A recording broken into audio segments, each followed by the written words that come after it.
What up, though, NevaLoss fam? Hey, listen, today we are going to talk Cleveland Browns preseason football, the quarterback battle between Shedeur and Deshaun Watson, the dynamic rookie duo of KC Concepcion, Denzel Boston, and then we're going to talk a little bit about what is going on in that brain of Todd Monken's, man. Hey, listen, everybody stay tuned. I appreciate everybody for tuning in. Let's get it. I ain't never lost, never in my life. All right. Hey, listen. Hey, we're going to kick it off with what everybody, I know what all y'all want to hear, what everybody want to see. We're going to kick it off talking about Shedeur Sanders, Deshaun Watson, battle for QB1 in Cleveland. Hey, listen, Shedeur Sanders lit it up preseason game 2, man. He got the start, got the nod, and he went out there and lit their ass up, man. 8 for 8 to start the game. And then he had a pick, bounced off the tight end's hands, man. Well, we're going to talk about a little bit about that play, man. I'm going to make sure I show it because I believe that pick wasn't his fault. But at the end of the day, it is an interception on his resume in that preseason game. But he came right out, functioning at a high level. I'm going to tell y'all what I thought was the most impressive thing of Shedeur Sanders. It's actually been very impressive for the last few weeks. And I don't feel like a lot of people have been talking about it. Todd Monken has stressed cadences, voice inflections. Hey, I want different cadences and inflections for different things all the time. I need y'all to master all these different cadences. Shedeur Sanders has consistently got at least one free play in the practice versus the Bills in that first preseason game, and then also in this preseason game. Shedeur Sanders is mastering voice inflections and getting the defense to jump off sides. That is so key. And getting free plays, and also when it's third and long, being able to possibly get 5 yards back, man, to make it a shorter situation. Shedeur Sanders is mastering that, and I really am impressed with how well and how fast he's gotten. He's got that down pack, man. That's one thing that I have not seen from Deshaun Watson at all. I haven't seen him get anyone to jump off sides at all. I could have missed it, but I haven't seen that at all, man. And I've been very impressed with that. Another thing, no issues with delay of games, no issues seemingly getting out the huddle. It was a couple times where I felt like the clock was a little bit later. It was, when he broke, it was maybe 10 seconds left, 10 or under. But it was no issue with, the motions or whatever, man. He got the ball hiked up every time with 3 seconds or more on the clock. There was never a time where I thought it was going to lead to a delay of game. So Shedeur Sanders, hats off to you for that, because I know Todd Monken was stressing, wanting you to get in and out the huddle faster. Very impressed with that.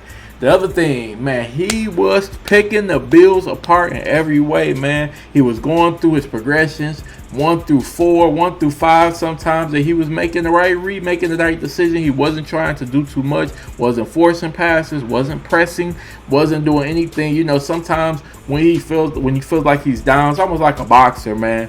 They be like, hey, it's round 7. Hey, right now you down on the scorecard. They just come out swinging haymaker. I don't know if y'all know that video of Terrence Crawford, and they told him he was down on the scorecard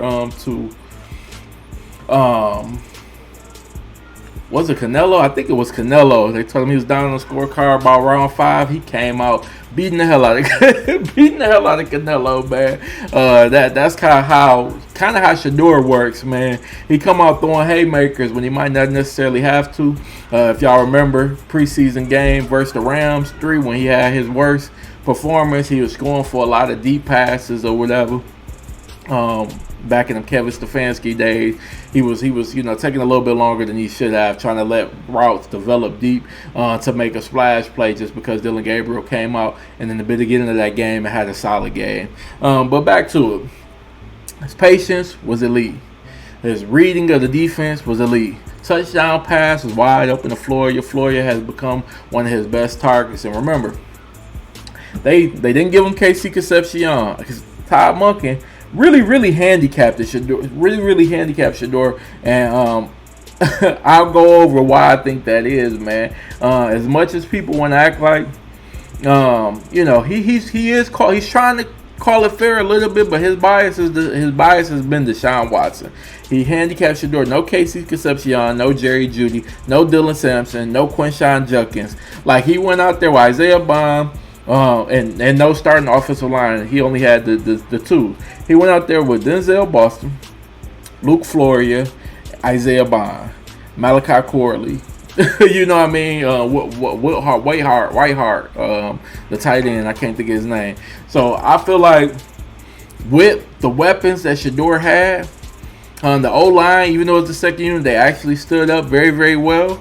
The myth is Deshaun Watson played against the ones, and so he had to have the ones on that first preseason game. He did not go up against all ones. It was majority twos that he went up against, and he had his starters. They played a few ones in that game, but majority twos, so that wasn't really a thing. This one was more twos on twos, but Shedeur Sanders stood up and stood out to this thing, man. The interception, if you watch that play, I'm going to make sure I put it on the screen for y'all. Shedeur Sanders is trying to save his tight end from taking a big hit. You'll see the safety beating down as he's crossing across the field. But if he hits some back shoulder, he'll be able to brace himself or make a move and possibly get both more yards. He had the defender completely beat on the dig route. But unfortunately, it hit the tight end hands, popped in the air, ended up being a pick. My thing with receivers, if you get your hands on it, especially if you get two hands on it, you got to come down with the catch. I don't put that on Shedeur because I know he was trying to save the tight end. But you know, if you want to put it on him, it does count on the stat sheet. It is what it is. Now Shedeur, I give him an A. I'm gonna give him a solid A- only because that pick does go on his resume. But I thought he had an excellent game. He showed me everything I needed to see with how he's being developed. I love one thing I can't say about Todd Monk and that I felt about Kevin Stefanski is Todd Monk is actually investing a lot of time in developing each and every quarterback in that room, and I believe it is paying back dividends. Shedeur Sanders is elite. When you put some TLC into him, you'll absolutely reap the benefits because he is just that good. He's an elite quarterback who doesn't lack in confidence, and he's going to start to see, man, the more I start to build and show Shedeur I believe in him to be QB1, the better and the better he's going to play. Now let's move on to the Deshaun Watson of it all. So Deshaun Watson had an array of boos as he came onto the field. They didn't rock with him at all in Cleveland. You already knew this was kind of going to be a thing. Deshaun Watson did not handle it well at all. He played absolutely horrible.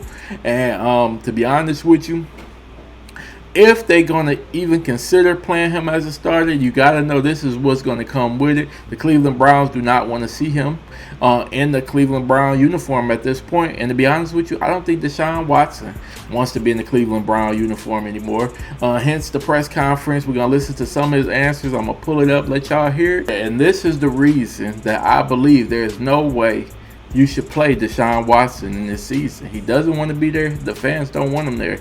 If he has a decent season, why would he stay?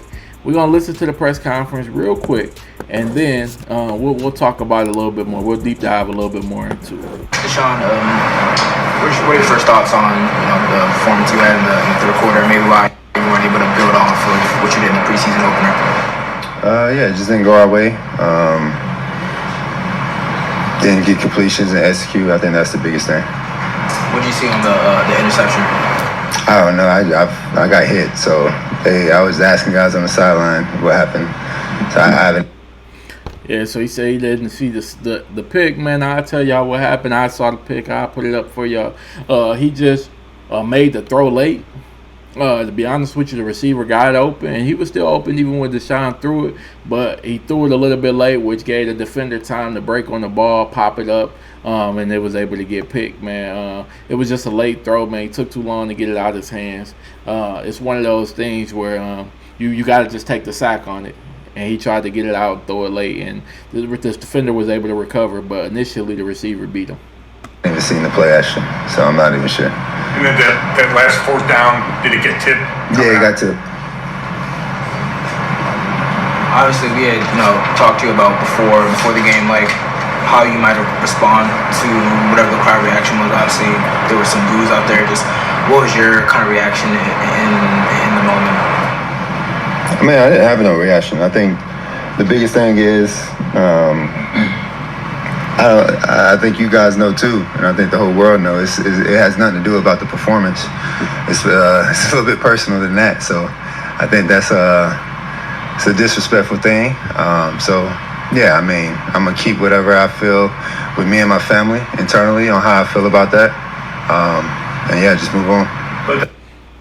Now that says a whole lot. He said, I don't think it was about the performance. I think it's a little bit more personal than that.